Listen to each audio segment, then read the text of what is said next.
everyone. Today we're going to talk about fitting a tool release connector safely. It's important to use the correct technique when installing a tool release connector, as the tool release connector features a much stronger band.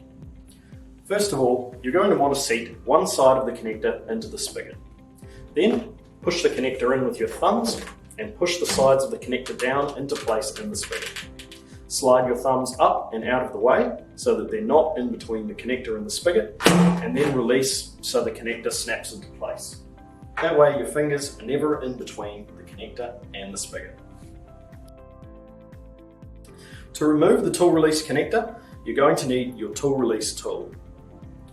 Take the tool release tool and insert it into the tool release hole and push in.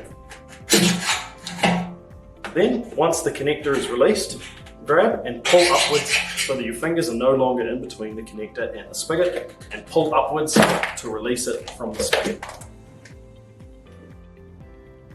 Thanks for watching, everyone. And if you have any further technical questions, please feel free to leave them in the comments below. And don't forget to like and subscribe to our YouTube channel.